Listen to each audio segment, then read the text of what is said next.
یوم عرفہ کی فضیلت کے بارے میں نبی کریم صلی اللہ علیہ وسلم نے فرمایا، سیام یوم عرفۃ احتسب علی اللہ ان یکفر السنۃ التی قبلہ والسنۃ التی بعدہ، کہ 9 ذی الحجہ کے یوم عرفہ کے روزے کے بارے میں میری امید ہے کہ اللہ تبارک و تعالیٰ اس کے ذریعے 1 سال پہلے کے گناہ اور 1 سال بعد کے گناہوں کو معاف کر دے گا۔ اس لیے یہ روزہ مس نہیں ہونا چاہیے، یہ روزہ رکھنا چاہیے۔ یہ جو 10 دن ہے ذی الحجہ کے پہلے، ان 10 دنوں کی بڑی فضیلت آئی ہے۔ جس طرح فضیلت رمضان المبارک کے آخری 10 راتوں کی ہے، وہی فضیلت ذی الحجہ کے 10 دنوں کی ہے۔ مومنوں کو چاہیے کہ اس میں بندگی کرے، اس میں عبادتیں کرے، اس میں ذکر و اذکار کرے، تلاوت قرآن کرے، نوافل ادا کرے، راتوں کو اٹھ کے تہجد پڑھے، روزے جو رکھنا چاہتے ہیں رکھ سکتے ہیں تو رکھے۔ اور بے شک یہ گرمی کے دن ہے، لیکن گرمی کے دنوں میں جو روزہ رکھا جاتا ہے اس کا اجر بھی بہت زیادہ ہے۔ عرفہ کا دن خصوصاً روزہ رکھنا، نبی کریم صلی اللہ علیہ وسلم نے بالخصوص اس کے بارے میں تاکید فرمائی ہے اور پھر اس کا عظیم اجر بیان فرمایا ہے۔ اس لیے عرفہ کا دن روزہ رکھنا یہ بہت ہی اجر والا کام ہے، اور مسلمانوں سے کبھی بھی یہ روزہ مس نہیں ہونا چاہیے کہ وہ نہ رکھے۔ اس لیے اس دن کا معلوم کرنا بھی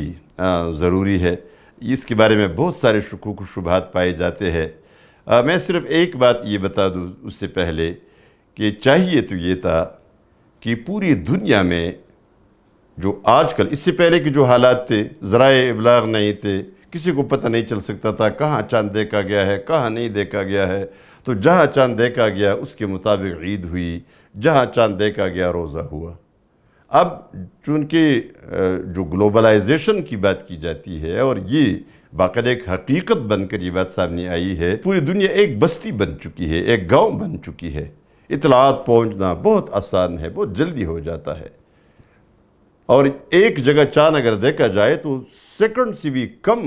مدت میں، کم وقت میں پوری دنیا میں پتہ چل جاتا ہے۔ مثلا سعودی عرب کے بارے میں یہ کہ سب لوگوں کی نظر اس کی طرف ہوتی ہے، اور سعودی عرب میں جب چاند نظر آتا ہے تو سب لوگوں کو پتہ چل جاتا ہے، فوراً پتہ چل جاتا ہے کہ یہ چاند نظر آ گیا ہے وہاں۔ اس لیے چاہیے یہ تھا کہ پوری دنیا یعنی امت مسلمہ پوری کی پوری اس بات پر متفق ہو جاتی کہ آج کی اس گلوبلائزیشن کی وجہ سے چونکہ ایک ڈسٹربنس پیدا ہو جاتی ہے، جب ایک جگہ عید ہو اور دوسری جگہ نہ ہو، ایک جگہ روزہ ہو دوسری جگہ نہ ہو۔ یوم عرفہ کے بارے میں بھی یہی بات ہے نا کہ اس زمانے میں پتہ نہیں چلتا تھا، ذرائع ابلاغ نہیں تھے کہ کس دن عرفہ ہے، تو جس نے جہاں بھی چاند دیکھا اور جب بھی دیکھا تو اس کے لیے 9 ذی الحجہ یوم عرفہ ہوتا تھا۔ اب اگر ایسا ہوتا کہ یہ یوم عرفہ جس دن حاجی عرفات میں ہو یہ روزہ ہو تو پھر ان لوگوں کا روزہ ظاہر بات ہے قبول ہی نہ ہوتا، اس لیے کہ عرفہ کے دن انہوں نے روزہ نہیں رکھا۔ تو چاہیے تو یہ تھا، لیکن اختلاف مطالع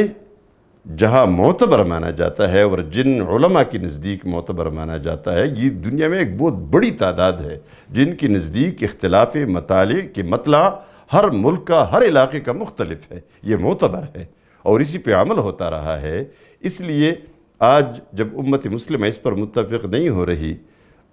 مسلمان ملکوں کے سربراہان بھی وہ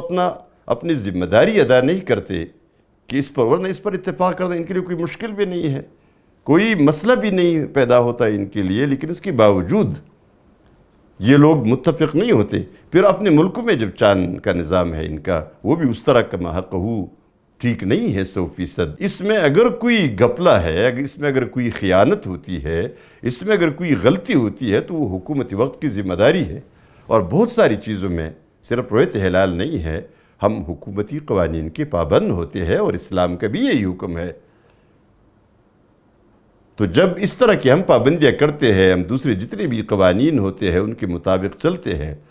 تو رؤیت ہلال کے بارے میں بھی چونکہ اختلافی مطالع کا ایک فتویٰ بھی موجود ہے، امت کو اختلاف سے بچانے کے لیے، چونکہ امت کا اتحاد تو نہیں ہو سکا، اب ہر ملک کو اختلاف سے بچانے کے لیے ہماری ذمہ داری ہے کہ ہم پھر یہ بتائیں کہ وہ جس کو آپ کہتے ہیں یہ غیر اولا رائے کیوں نہ ہو، لیکن اختلافی مطالع کو معتبر مانا جائے۔ اور یوم عرفہ 9 ذی الحجہ کو کہا جاتا ہے، اور 9 ذی الحجہ کو یہ ضروری نہیں ہے کہ صرف یہ بات ہے کہ حاجی عرفات کے میدان میں موجود ہوتے ہیں، بلکہ علماء نے لکھا ہے، آپ پڑھ لیں اس کو، کہ یوم عرفہ کو، یوم عرفہ یعنی 9 ذی الحجہ کو یوم عرفہ صرف حاجیوں کے عرفات کے میدان میں ہونے کی وجہ سے صرف نہیں کہتے، اگرچہ یہ بھی ایک وجہ ہے، لیکن علماء نے لکھا ہے کہ یہ عرفہ اس وجہ سے بھی کہا جاتا ہے کہ ابراہیم علیہ السلام نے جب خواب دیکھا تھا اور خواب میں اپنے بیٹے کو ذبح کرتے ہوئے دیکھا تھا تو انہیں تھوڑا سا تردد ہوا، تو انہوں نے غور و فکر کیا، اور اسی وجہ سے 8 ذی الحجہ کو یوم الترویہ کہا جاتا ہے، فکر کا، تدبر کا دن۔ اور پھر اگلی رات ان کو خواب میں جب پھر دکھایا گیا تو ان کو یقین آ گیا، تو 9 ذی الحجہ کو انہوں نے یہ بات اچھی طرح جان لی اور معرفت حاصل ہو گئی کہ اللہ ہی کا حکم ہے کہ بیٹے کو ذبح کرنا ہے، اسی وجہ سے اس کو یوم عرفہ کہا گیا ہے۔ ابراہیم علیہ السلام کو اپنے خواب کی صحیح معرفت ہو گئی تھی۔ دوسری وجہ علماء نے یہ بھی لکھا ہے کہ حضرت ابراہیم علیہ السلام کو جبریل امین نے آ کر حج کے احکام سکھائے اور پھر ان سے پوچھا 9 ذی الحجہ کو کیا آپ کو معلوم ہو گیا کہاں آپ نے طواف کرنا ہے، کہاں سعی کرنی ہے، کہاں آپ نے وقوف کرنا ہے، کہاں جمرات کو مارنا ہے، کہاں قربانی کرنی ہے، یہ سب ابراہیم علیہ السلام نے کہا ہاں میں نے جان لیا، عرف تو اس وجہ سے بھی عرفہ کہا جاتا ہے۔ اور تیسری وجہ یہ بھی ہے کہ حاجی اس دن عرفات میں ہوتے ہیں، اس وجہ سے 9 ذی الحجہ ہی، اور ام المومنین حضرت عائشہ صدیقہ رضی اللہ تعالیٰ عنہ کی ایک روایت میں یوم عرفہ کا روزہ بھی ہے، لیکن ان کی روایت میں 9 ذی الحجہ کا روزہ بھی کے الفاظ بھی آئے ہیں۔ اس وجہ سے آج کل پوری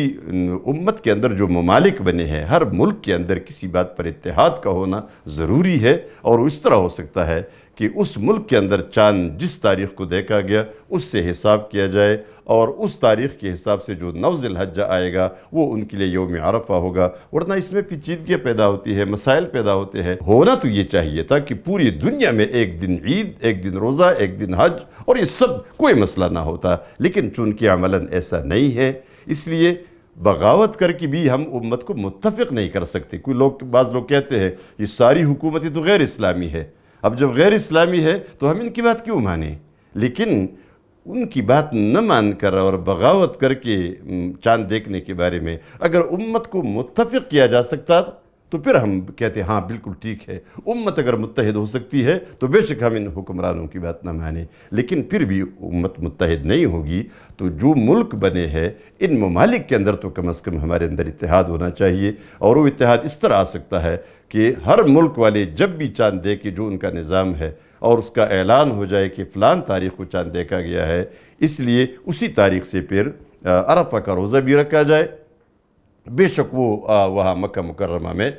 یوم عرفہ نہ ہو، لیکن دین واضح ہے، سورج کی طرح روشن ہے، اس میں کوئی شک و شبہ نہیں ہونا چاہیے، اور اسی طریقے پہ پوری دنیا میں جو لوگ عمل کرتے ہیں انشاءاللہ اللہ تبارک و تعالی عرفہ کے دن کا جو اجر ہے اس سے ہمیں محروم نہیں فرمائے گا۔